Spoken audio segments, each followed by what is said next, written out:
SR shopping mall తో సంక్రాంతి లక్ష్మి మీ ఇంటికి పండగ కళ సరికొత్త కలెక్షన్స్ మీకోసం ఎస్ఆర్ షాపింగ్ మాల్ అందరికీ సంక్రాంతి శుభాకాంక్షలు. Welcome to Suman TV. Suman TV వీక్షకులందరికీ ముందుగా సంక్రాంతి శుభాకాంక్షలు.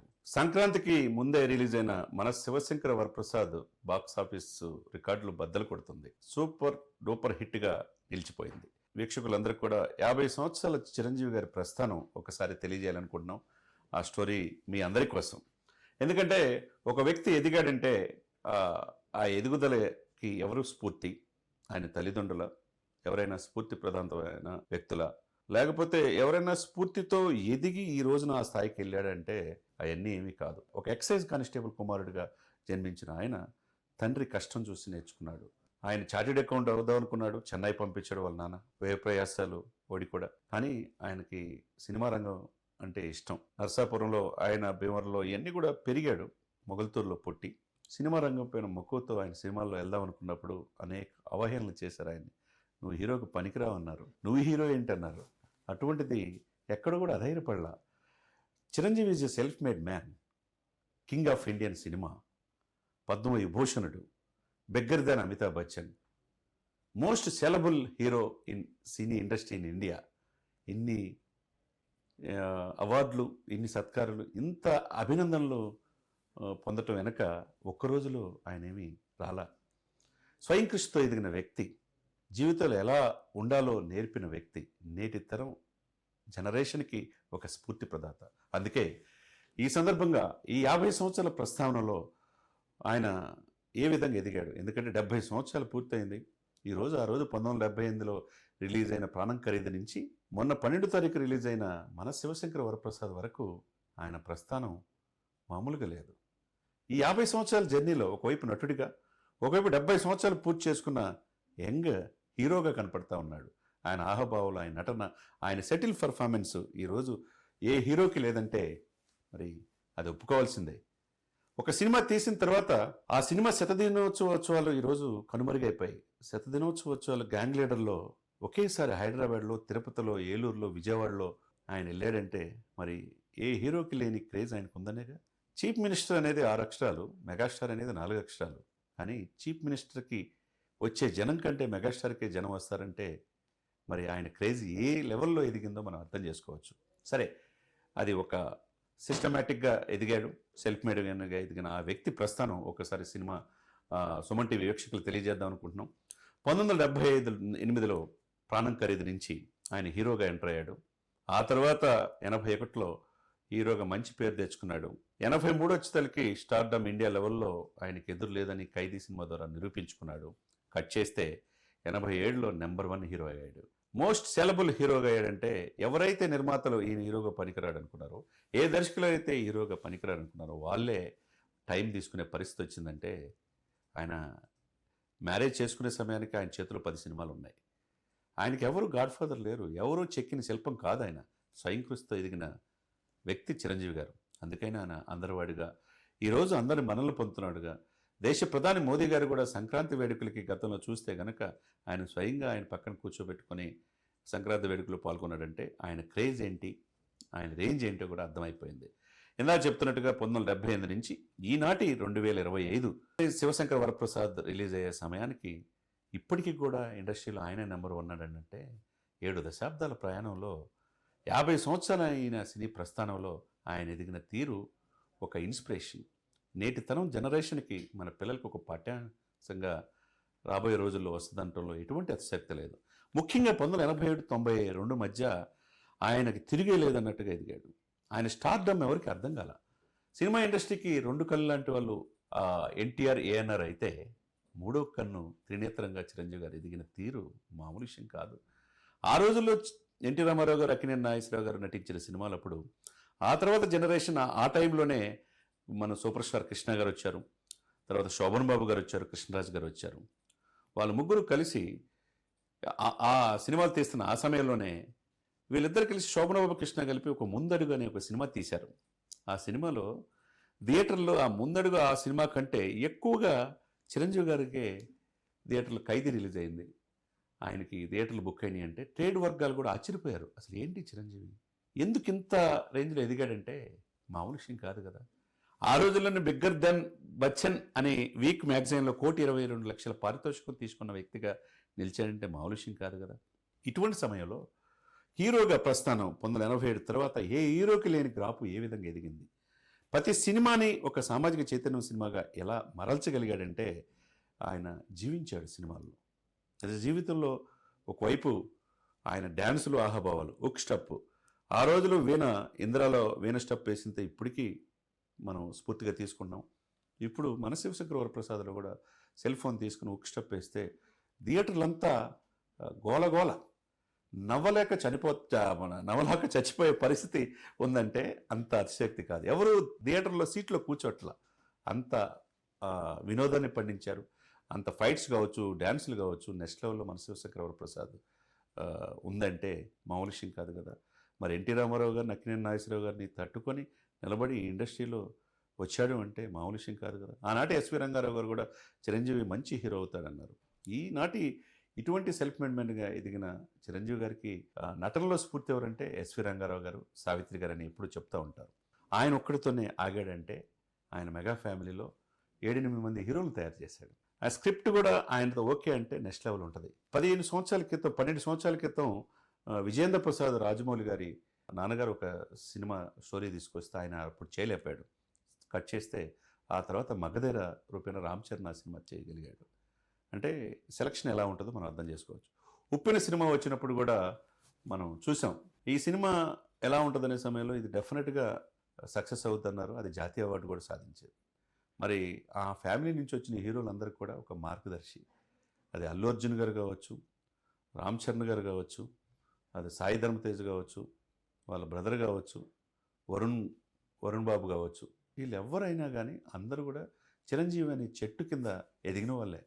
చెట్టు చిరంజీవి అయితే భవిత బంగారమే అంటారు. ఆ చెట్టు ఏమీ ఆశించకుండా పెరుగుద్ది, మనకు నీడనిచ్చిద్ది, ఫలాలు ఇస్తుంది, ఆక్సిజన్ అందిస్తుంది, మనం కూర్చునే కుర్చీ అవుతుంది, పడుకునేటప్పుడు బెడ్ అవుతుంది, చివరికి చనిపోయినప్పుడు ఆ 4 కట్లే మన మీద అటు ఇటు తిప్పేస్తారు. కాబట్టి అటువంటి చెట్టుతో చిరంజీవి గారిని పోల్చవచ్చు. చెట్టు చిరంజీవి అయితే భవిత బంగారం అన్నట్టు ఈరోజు ఈ జనరేషన్కి ఒక స్ఫూర్తిగా ఎదిగాడంటే ముళ్ళబాటే కానీ సిల్వర్ స్పూన్తో ఆయన ఎదగల, అనేక అవమానాలు పొందాడు. ఆయనకి లెజెండరీ అవార్డు ఇస్తే కొంతమంది విమర్శించిన వాళ్ళు, ఆ తర్వాత లెజెండరీ అవార్డు అందుకున్నాడు. ఈరోజు ఇంట రచ్చ గెలిచాడు. ఈయన ఇండియన్ సినిమాకి అమితాబ్ బచ్చన్ గారు ఆ రోజు ఏమన్నారు, అక్కినేని నాగేశ్వరరావు అవార్డు పొందినప్పుడు కింగ్ ఆఫ్ ఇండియన్ సినిమా అని అమితాబ్ బచ్చన్ చేత పేరు సాధించాడంటే మరి ఏంటి మామూలు విషయమా?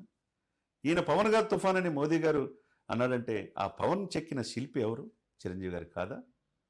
అన్నను చూసి ఆయన నేర్చుకోలేదా? ఈరోజు పాలిటిక్స్లో అటు సినిమాల్లోగాను శాసించే పరిస్థితికి వచ్చాడంటే పవన్ కళ్యాణ్ గారికి చిరంజీవిగా మార్గదర్శి. మరి అటువంటి వ్యక్తిని విమర్శించారు. ఒక్క ప్రజారాజ్యం పార్టీ పెట్టి సక్సెస్ కాలేదనేది పక్కన పెడితే రాజకీయాల్లో అందరిలాగా ఆయన ఉండలేడు కాబట్టి తన తమ్ముడు సాధిస్తాడన్నాడు. ఆ రాజకీయాలు అనేది తమ్ముడికి అప్పచెప్పాడు. కట్ చేస్తే సినిమాల్లో దశాబ్దం దాదాపుగా సినిమాలు చేయకపోయినా రాజకీయాలు కొన్ని రోజులు ఉన్నా ఆ తర్వాత వచ్చిన తర్వాత ఇప్పటికీ ఆయన నెంబర్ 1 స్థానంలో ఉన్నాడు అంటే మహేష్ బాబు గారు లాంటి వాళ్ళు కావచ్చు, ప్రభాస్ లాంటి వాళ్ళు కావచ్చు, ఇంటర్వ్యూలో అడిగి ఆ స్థానం మీదేనంటే లేదు ఫస్ట్ నెంబర్ 1 లాస్ట్ నెంబర్ 1 కూడా మెగాస్టార్ అంటున్నారంటే మరి ఆయన ఒక్కరోజుతో వచ్చిందా? దాని వెనక కష్టం, ఆయన కష్టం తెలుసు. పచ్చని మెతుకులు తిన్నాడు. షూటింగ్ అందరికంటే అరగంట ముందు వస్తాడు. నైట్ 3 గంటల దాకా షూటింగ్ చేసినా అలసిపోయినా కానీ ఎర్లీ మార్నింగ్ 7కి అందరికంటే ముందు వచ్చి షూటింగ్లో పాల్గొనే ఆ చరిత్ర అయింది. మరి ఈనాటి దర్శకులు కావచ్చు, అనేక మంది నిర్మాతలు కావచ్చు, ఆయనతో ఎదిగిన వాళ్ళే.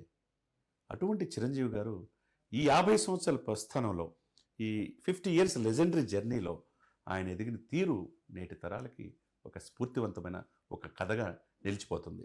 ఆ ఒక్క వ్యక్తి డ్యాన్స్కి ఒక గ్రేస్ తీసుకొచ్చింది ఆయనే, నటనకి ఆహభావాలు పండించింది ఆయనే, కంటి చూపుతోనూ యాక్షన్ చేయగలిగిన సమర్థత ఆయనదే. కాబట్టి మెగాస్టార్ అనే వ్యక్తి మామూలు వ్యక్తి కాదు. చిరంజీవి అంటే ఒక కష్టం వీళ్ళకి తెలిసినవాడు. కాబట్టి ఈ విధంగా చాలా సినిమాలు హిట్ అయిన తర్వాత ఆయన ఒక మాట అడిగారు, ఏంటి సార్ ఈ విజయాన్ని మీరు ఎలా చూస్తారంటే, ఆ గర్వం నాకు తలకెక్కకూడదనే ఉద్దేశంతో ఇంటికి వెళ్ళి కట్టిక నేల మీద పడుకుంటాను అన్నాడు. ఇంతకంటే చిరంజీవి గారిని మనం ఏం చెప్పాలి? విమర్శనవాదులు కూడా ఆయనతో పెట్టుకున్న వాళ్ళు కావచ్చు, ఆయన విమర్శించిన వాళ్ళు కావచ్చు, మరి మనం కాలమే నిర్ణయం అన్నట్టుగా వాళ్ళ పరిస్థితి ఏందో కూడా అర్థం చేసుకోవచ్చు. ఈ జర్నీ నేను ఇందా చెప్పినట్టు 1978 నుంచి 1992 వరకు ఏ విధంగా ఎదిగాడు, తిరుగులేని యాక్టర్గా ఎలా ఎదిగాడు. వీక్ మ్యాగజైన్లోనే ఫస్ట్ ₹1,00,00,000 ఇప్పుడు పారితోషికం తీసుకున్నాం, అందరికంటే ఎక్కువ తీసుకున్నాం అని చెప్పి చాలా భుజాలు కొట్టుకునే చాలామంది ఉన్నారు. కానీ దానికి మార్గం వేసిన వ్యక్తే చిరంజీవి గారు. కాబట్టి 6 ఫిలింఫేర్ అవార్డులు కావచ్చు, గిన్నిస్ బుక్ రికార్డు మొన్న ఆయన డాన్స్ స్టెప్పుల విషయంలో కావచ్చు, పద్మ విభూషణ్ అవార్డు కావచ్చు, ఆయనకు ఒక మిగిలింది ఒకటి ఏంటంటే భారతరత్న. అది కూడా రేపు మాపు వచ్చేసింది. దానికి అవన్నీ తీసుకొచ్చే వ్యక్తి, గొప్ప వ్యక్తి చిరంజీవి గారు. కాబట్టి ఆయన చాలా సందర్భాల్లో ఈ మధ్య బాగా ఎమోషన్ అయిపోయి నిన్న ఆనందంతో కళ్ళమట్టి నీళ్ళు పెట్టుకుని సంక్రాంతికి హిట్ సాధించే ఉన్నారు. ఇప్పటికి కూడా అలరించే విషయంలో ఎక్కడ కూడా ఒళ్ళంతా గొల్ల చేసుకొని సినిమా ప్రేక్షకులను సకుటుంబ సపరివార సమేతంగా సినిమా థియేటర్కి తీసుకొచ్చే పనిలో ఆయన ఉన్నాడంటే మామూలు విషయం కాదు కదా. మరి అటువంటి చిరంజీవి గారు ఇన్ని ఒక ఎత్తు అయితే సినిమా రంగం ద్వారా ఒక సామాజిక చైతన్యం తీసుకొచ్చి అనేక కోట్లాది మంది అభిమానులు సంపాదించుకోవటం, సేవా కార్యక్రమం వైపు చిరంజీవి అనే వ్యక్తి సేవ చేయటం ఎలా నేర్పాడు అభిమానులు కోట్లాది మందికి. ఆయనకున్న అభిమానులు ఈ ప్రపంచంలోనే ఎవరికి లేరంటే కల్ట్ ఫ్యాన్స్ ఆయనకున్నారు. అదే ఫ్యాన్స్ పవన్ కళ్యాణ్ గారికి కూడా వచ్చింది. మరి ఈ రోజున ఈ 70 సంవత్సరాల వయసులో కూడా ఆయన ఇప్పుడు స్టిల్ ఆయన యంగ్గా 40 సంవత్సరాల కుర్రాడుగా నటిస్తున్నాడంటే ఆయనకి అంకిత భావం, ఆయనకు డెడికేషను, ఆయనకున్న డిటర్మినేషను మనం అర్థం చేసుకోవచ్చు. King of Indian cinema, legendary cricketer, legendary cinema హీరోగా 50 సంవత్సరాల నుంచి ఉండటం అంటే మామూలు విషయం కాదు కదా. మరి అభిమానాన్ని సంపాదించుకున్న అభిమానులు సేవా కార్యక్రమం వైపు మరల్చిన ఏకైక హీరో ఈ దేశంలో చిరంజీవి గారే. లక్షలాది మందిని ఈ రోజు రక్తం లేకుండా చనిపోకుండా లక్షలాది మందిని కాపాడుతున్న చిరంజీవి బ్లడ్ బ్యాంకే.